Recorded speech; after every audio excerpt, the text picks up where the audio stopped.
Hey homeschool friends. So today's video is going to be a really fun video. It is basically where I'm going to take you on a tour of my house, kind of like a casual Saturday morning tour of all the different places we do homeschool in our house. And so this video is part of an open collaboration series called Show and Tell, which I'm sure most of you have heard of. It's hosted by Abby over at Rooted in Rest and Jessica over in the Waldock Way. I will link both their channels as well as the playlist down below. But for this video, I decided to take kind of the theme of homeschool spaces to mean where are all the different locations that we homeschool. So I think it'll be kind of a fun little tour. I hope you enjoy it.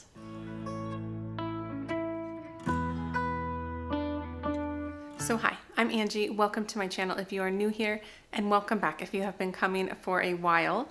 So I have already filmed a homeschool room tour of this room here. This is our homeschool room.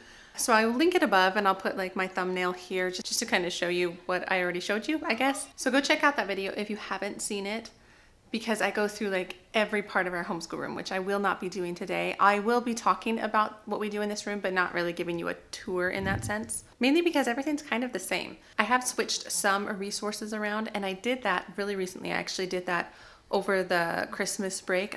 I made a video. I made a Get It Done With Me video, which was really fun. I enjoyed making it, and I got so much done in that video. So if you haven't seen that, go check that out. And I explain how I just move some of my resources around, but it's nothing too crazy. The room is set up pretty similarly now than it was back when I made the room tour. Okay, so let me pan over the room, and then we'll chat about this room first before we go to the rest of the house.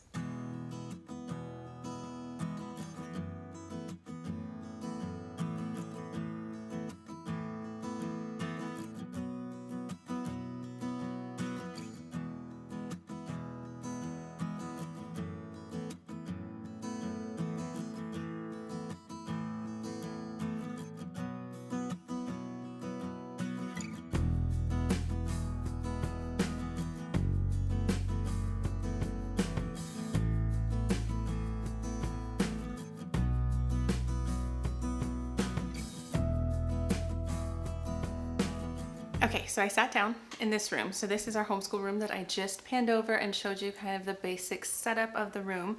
I'm now sitting at my kids' desks. So you saw that I had two desks for my two big kids. So I have an almost 8-year-old and a 6-year-old, and we do a lot of the seat work here.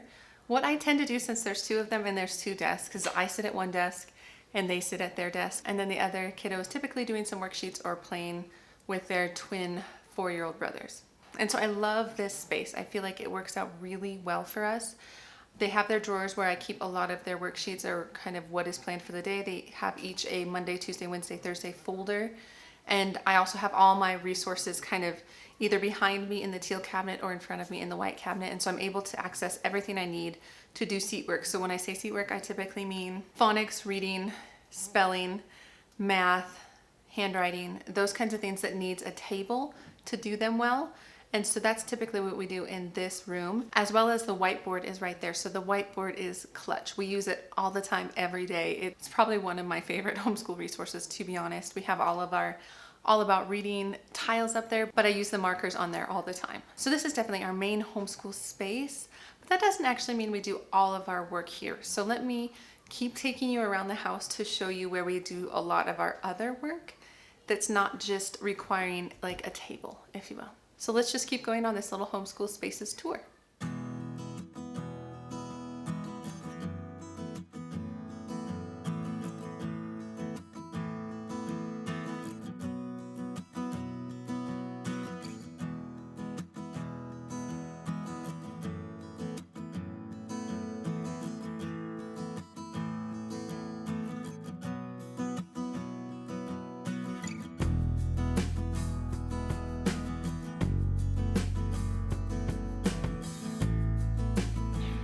Okay, so now I have set you down into our living room. So this is the probably second biggest place we do homeschool, and this is where we do a lot of our couch subjects. And so here is our couch, and this is our main floor living space.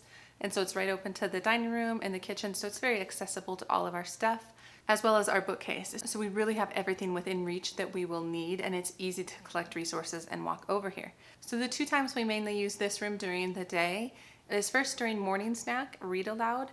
So we typically drop off the twins in the morning for their preschool, And then we come home and we start our read aloud. And at that point in time, I let them get a snack. And so it's probably my kids' favorite time of the day. And literally, it's my favorite time of the day as well, because we just sit and read really good books together, have a snack before we transition into more of our language arts subjects back over in the schoolroom.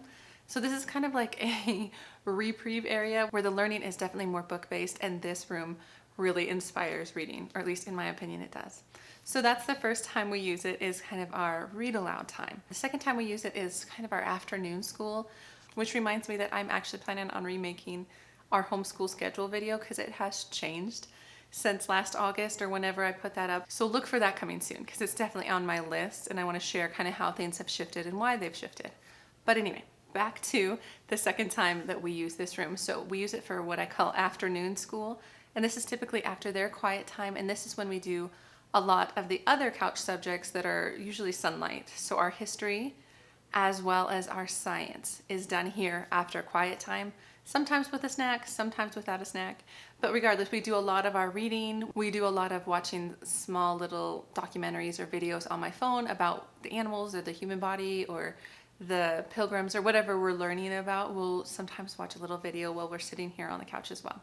And then to typically round out that time in the afternoon, this is the second time I have my kids read to me during the day. So we usually do it during their language arts, or when I'm actually teaching their reading lessons, that's when they read to me. But after our couch time, I have them read a second book or reader or whatever level they're on, so they can get another time throughout the day of reading out loud. And I think that has been so helpful in moving the ball forward on their reading. So that also happens on the couch. Usually under a blanket, it's a lot more cozy over here. So this is the second big area of our house. And so let me take you to the third.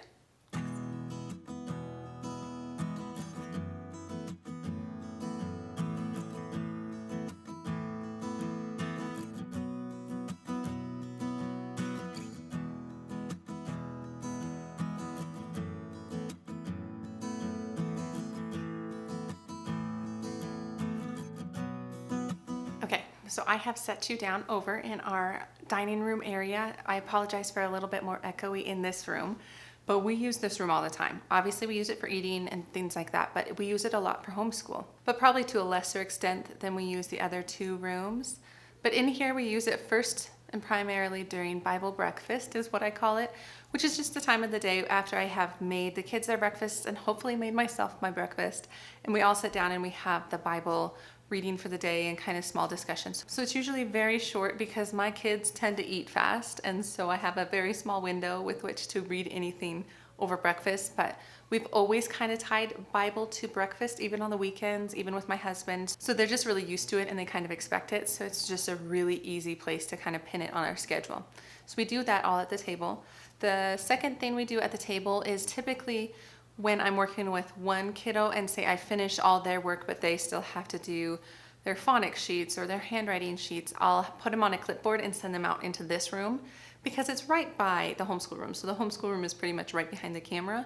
And so I can usually see or hear the person that's in here in case they need help with any instructions, but it keeps them out of the homeschool room because even though there's two desks side by side, I don't have them working side by side.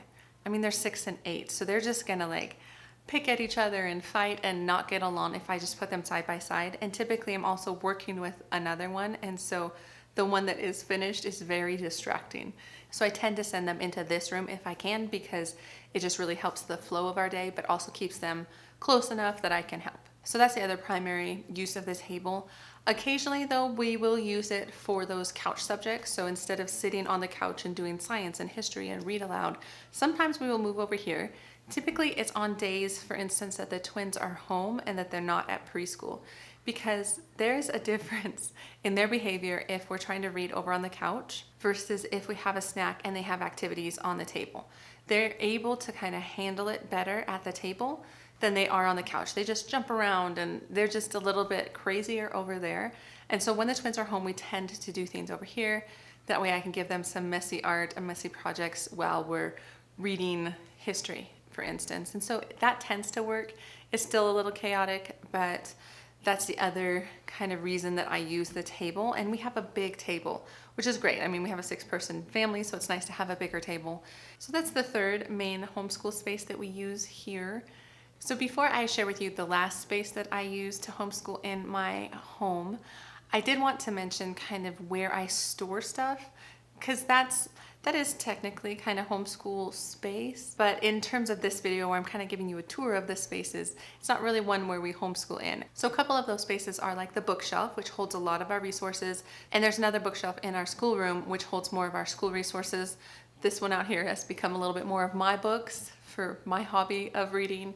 And then downstairs we do have a storage closet that is a mess. I feel like I could do a whole video on how I store things down there because it's a lot of good stuff. So it is a lot of our curriculum. So either curriculum that we have upcoming, curriculum that I'm holding on to for the twins, or curriculum that maybe I'm thinking about selling, or curriculum I just don't know what to do with yet, like I haven't made any decisions. We have that on some shelves down there, as well as there's a big shelving unit of a lot of games, puzzles, educational games, as well as kind of fun games. So it's a bit of a hodgepodge down there, but that is another space. And I'm just not going to show you. I mean, I don't mind you seeing our mess. It's just real bad. And so anyway, let me show you the last area of our home that we use to homeschool.